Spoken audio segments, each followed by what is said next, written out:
세번역 사도신경으로 신앙 고백하겠습니다. 저는 전능하신 아버지 하나님 천지의 창조주를 믿습니다. 저는 그분의 유일하신 아들 우리 주 예수 그리스도를 믿습니다.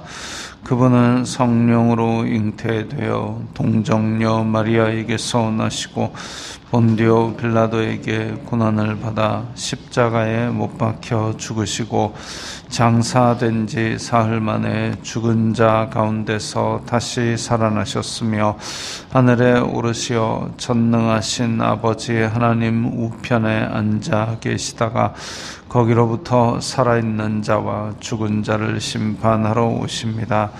저는 성령을 믿으며 거룩한 공교회와 성도의 교제와 죄를 용서받는 것과 몸의 부활과 영생을 믿습니다. 아멘.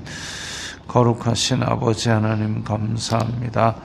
간밤에도 편히 쉬게 해주시고 새벽에 기도하는 자리에 불러주시니 감사합니다. 이 시간 저희들이 마음 중심으로 주님을 경외하게 하여 주시옵소서. 예수님 이름으로 기도드리옵나이다. 아멘. 찬송가 135장입니다.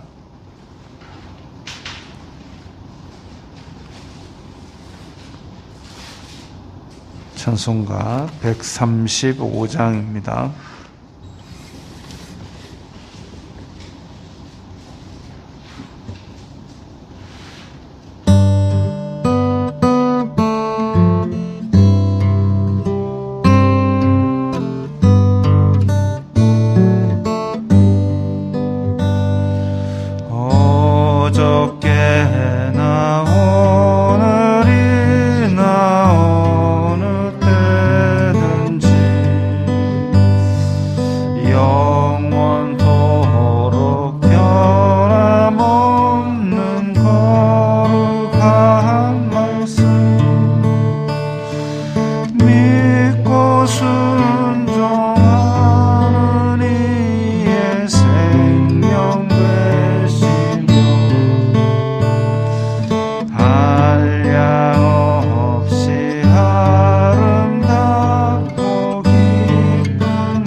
찬양합니다.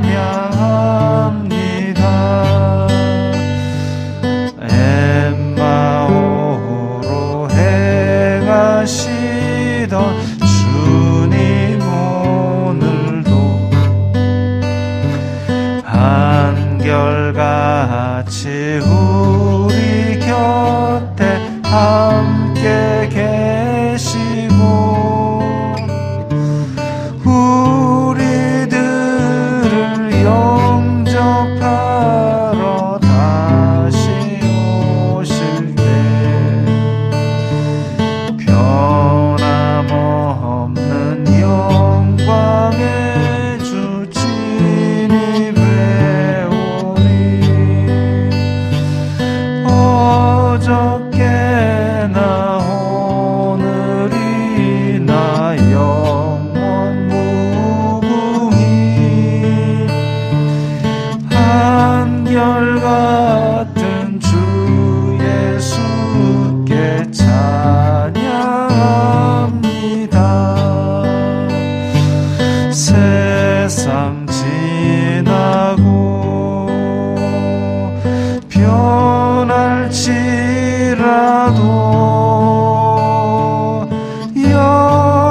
영원하신 주 예수 찬양합니다.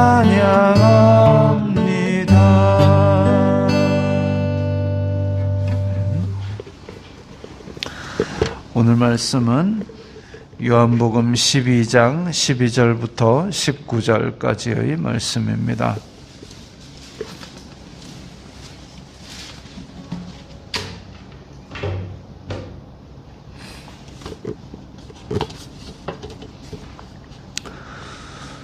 요한복음 12장 12절부터 19절까지의 말씀 함께 읽겠습니다. 그 이튿날에는 명절에 온 큰 무리가 예수님께서 예루살렘으로 오신다는 것을 듣고 종려나무 가지를 가지고 맞으러 나가 외치되 호산나 찬송하리로다. 주의 이름으로 오시는 이 곧 이스라엘의 왕이시여 하더라. 예수님은 한 어린 나귀를 보고 타시니 이는 기록된 바 시온 따라 두려워하지 말라. 보라, 너희 왕이 나귀 새끼를 타고 오신다 함과 같더라. 제자들은 처음에 이 일을 깨닫지 못하였다가 예수님께서 영광을 얻으신 후에야 이것이 예수님께 대하여 기록된 것임과 사람들이 예수님께 이같이 한 것임이 생각났더라. 나사로를 무덤에서 불러내어 죽은 자 가운데서 살리실 때에 함께 있던 무리가 증언한지라. 이에 무리가 예수님을 맞음은 이 표적 행하심을 들었음이로라. 바리새인들이 서로 말하되 볼지어다 너희 하는 일이 쓸데없다. 보라, 온 세상이 그를 따르는도다 하니라. 아멘. 우리가 잘 아는 예수님의 예루살렘 입성 장면입니다. 사람들은 종려나무 가지를 들고 맞으러 나갔다 했습니다. 종려나무 가지. 그리고 호산나, 호산나라는 뜻은 와서 우리를 도우소서, 와서 우리를 구하소서. 찬송하리로다. 주님의 이름으로 오시는 이 이스라엘의 왕이여. 예루살렘 전체가 그냥 북적북적합니다. 종려나무 가지 이러면 왕이나 개선 장군에게 흔드는 겁니다. 또 이스라엘의 왕이시여. 지금 이 백성들이 이렇게 외치는 것은 죽은 나사로가 살아났다. 죽은 자도 살리는 분이 있는데 이분이 예루살렘에 오신다. 이분이 진짜 로마를 뒤집어 엎고 다시 다윗의 왕국을 회복시킬 그런 하나님께서 보내신 메시아구나. 바라는 점은 좀 다르지만 하나님께서 보내신 메시아라고 인정을 하고 있습니다. 이전에 말씀드렸던 예수님 오시기 한 200년쯤 전에 그 마카비 영웅이 나타나서 예루살렘 성전을 더럽혔던 사람들을 무력으로 제압을 하고 그야말로 다시 왕국이 일어서나, 다윗의 왕국이 일어서나 이런 일들이 있었지만 그것도 무산이 되고 이스라엘 백성들은 그야말로 실망과 좌절과 낙담 속에서 그렇게 긴 세월을, 선지자 없는 세월을 보내왔습니다. 그런데 그럼에도 불구하고 또 예수님께서 이렇게 죽은 사람까지 살리셨다는 소문을 들으니까 이제 또 마음이 들썩들썩하는 거예요. 그래서 사람들이 지금 올라오시는 예수님을 종려 가지를 들고 흔들고 개선 장군이나 왕이나 로마 황제한테 대하는 그런 예우를 갖추고 이스라엘의 왕이시여 하고 소리를 지릅니다. 근데 이걸 보면서 그럼 여기 지금 막 신나가지고 지금 이제 드디어 다윗의 왕국이 회복되는구나라는 사람도 있고, 한편으로 오늘 19절에 바리새인들은 너희들이 하는 일이 쓸데없다. 보라, 온 세상이 그를 따르는도다. 대제사장과 이 사람들이 지금 예수님을 죽여가지고 이 유대의 평화를 유지하려고 이 사람네들은 아무것도 일어나지 않기를 원합니다. 그래서 예수님이 오시건 메시아가 오시건 로마 자극하지 말고 그냥 나 지금 제사장으로 지내게 해주세요. 그런 사람들인데 지금 막 온 성이 소동하니까 명절이면 저 해변에 가이사랴에 있던 로마 군인들이 다 예루살렘에 올라와서 비상근무를 합니다. 이런 일이 있을까 봐. 그래서 예루살렘 성전이 잘 내려다 보이는 안토니오 요새에서 내려다 보고 있는데, 그런데 지금 난리가 난 거죠. 그래서 쓸데없다. 너희들이 지금 대제사장, 너희들이 지금 이렇게 예수님을 죽이려고, 그래서 로마를 진정시키려고 했던 것이 쓸데없다. 온 세상이 지금 따르고 성이 뒤집어지게 생겼다. 그렇게 이야기를 하고 있습니다. 극단적으로 대조적인 두 무리죠. 예수님께서 이렇게 예루살렘으로 들어오시는데 한쪽은 지금 난리가 나고 한쪽은 그야말로 초상집처럼 됐습니다. 예수님께서는 그런데 이렇게 개선 장군임에도 불구하고 아주 보잘것없는 어린 나귀를 타고 들어오시고 있습니다. 개선 장군은 원래 흰 말을 타고 들어오는 게 정상인데, 그런데 그냥 걸어오셔도 괜찮을 것을 그 어린 나귀를 타고 오십니다. 어린 나귀는 그야말로 없어 보이는 그런 짐승입니다. 그런데 어린 나귀를 타고 오신다. 굳이 왜 그러셨을까 보니까 성경에 기록된 바 스가랴서에 나오는 그 너의 왕이 나귀 새끼를 타고 오신다, 이 말씀을 이루기 위해서, 다시 말하면 나귀 새끼를 타고 들어오시는, 입성하는 그분이 바로 너의 왕, 예루살렘으로 하나님께서 보내신, 하나님께서 세우신 왕이다. 그걸 이루시기 위함이죠. 그러니까 백성들이 오해를 하건 착각을 하건 어쨌든 왕으로 맞이하였고, 그리고 예수님께서는 말씀을 이루시고 왕으로 오신 게 맞기는 맞지요. 다 말씀을 이루고 있습니다. 16절에 보면 제자들은 처음에 이 일을 깨닫지 못하였다가 예수님께서 영광을 얻으신 후에야 라고 이야기를 했습니다. 영광을 얻으셨다는 것은 십자가에서 죽으신 이후에 깨달았다는 거죠. 하나님의 뜻이 이루어지는 것이, 실제로 지금 종려나무 들고 흔드는 사람 하나님의 뜻을 잘 깨닫지 못하고 있고, 정치적인 마카비 같은 칼든 영웅을 바라면서 이런 이야기들을 하고 있습니다. 또 대제사장 바리새인들은 또 지금 자기네들이 하나님의 뜻을 가장 잘 안다고 착각하고 있으면서 예수님을 죽이려고 하고 있습니다. 제자들은 예수님을 뒤따라가고 있으면서도 전혀 깨닫지 못하고 있습니다. 하나님의 뜻이 이루어지는 것이 바로 이런 식입니다. 우리가 생각하기에는 그냥 돌 굴러가는 것처럼 세월에 따라 그냥 흘러가는 것 같지만, 그래서 니고데모에게 예수님께서 말씀하신 대로 바람이 임으로 불매 소리를 들어도 어디로 가는지 알 수가 없지만 성령으로 난 사람이 이러하다라고 말씀하신 것처럼, 우리가 그냥 돌 굴러가는 것처럼 역사가 쭉 흘러가는 가운데 우리가 이런 일들 저런 일들을 겪고 행하고 있지만, 그 가운데서 하나님께서는 계획하신 뜻을 하나하나 이루어 가시는 것이죠. 그걸 깨닫는 자는 그야말로 복받은 자고, 하나님 앞에 민감하게 눈을 뜨고 있는 자인데, 많은 사람들이 눈을 감은 채로 그냥 자기가 모르고 깨닫고 있는 것이죠. 심지어는 내가 하나님의 뜻을 잘 알고 잘 행하고 있다고 착각까지 하는 사람들, 여기 지금 종려나무까지 흔드는 사람도 다 하나님께서 보내셨다 이 얘기하면서 그러고 있을 겁니다.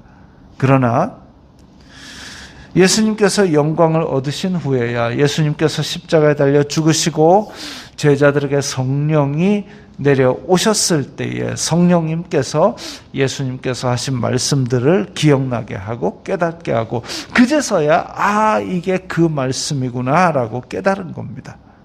그것처럼 성령님께서 우리에게 마음속에 깨닫게 하시고 열어주셔야만이 우리는 이 기록된 말씀을 우리의 삶에 제대로 깨달을 수 있을 것입니다. 또한 17절에 보면 나사로가 살아날 때에 함께 있던 무리가 증언한지라, 증언이 필요하지요. 남에게 옮겨 들은 것 말고 내가 보고 들은 게 필요합니다. 증언이 필요합니다. 맹인이, 실로암에 보냄받았던 맹인이 어디서 들은 거 막 그런 거 없고, 그가 죄인인지 아닌지 모르겠지만 확실한 거는 내가 안 보이다가 지금 보는 것이요, 증언이죠. 또 지금 나사로를 살릴 때 옆에 있던 무리, 야, 저 사람이 얼마 전에 저 나사로 죽었잖아. 근데 무덤에서 냄새가 나는 그런 상태인데 돌을 굴려라 하더니 나사로에 나오라 하니까 나오더라. 내 죽은 것도 알고 있고 그 나오는 것도 봤다. 증인이죠. 오늘날 우리는 예수님께서 영광을 받으셨습니다. 성령님께서 우리 마음에 내주하십니다. 그런데 우리는 얼마나 증언을 하고 있느냐? 전하는 자가 없으면 어찌 들으리요? 들어야, 예수 그리스도의 말씀으로 말미암는 말씀을 들어야 믿음이 자라날 텐데, 그런데 우리가 입을 열어서 이야기하는 거, 우리 맛집을 얘기하지 않습니까? 야, 저기 가니까 저 집 맛있더라. 예수님을 우리 마음속에 깨닫는다면 우리도 증언을 해야 되지 않겠습니까? 야, 내가 예수님을 믿는데 정말 예수님께서 나에게 이렇게 이런 의미를 가진 분이다. 적어도 맛집 얘기하는 것보다는, 어제 본 드라마 얘기하는 것보다는 우리가 증언을 해야 되지 않겠습니까? 말씀을 이루시고 오늘날도 우리에게 한없는 은혜를 베푸시는 이 주님, 오늘도 증언하는 증인의 삶을 잘 사시기 바랍니다. 기도하겠습니다. 거룩하신 아버지 하나님, 감사합니다. 어저께나 오늘이나 영원토록 동일하신 예수 그리스도의 은혜 가운데 살면서 그 은혜를 우리가 증언하는 증인들의 삶을 살도록 인도하여 주옵소서. 예수님 이름으로 기도드리옵나이다. 아멘.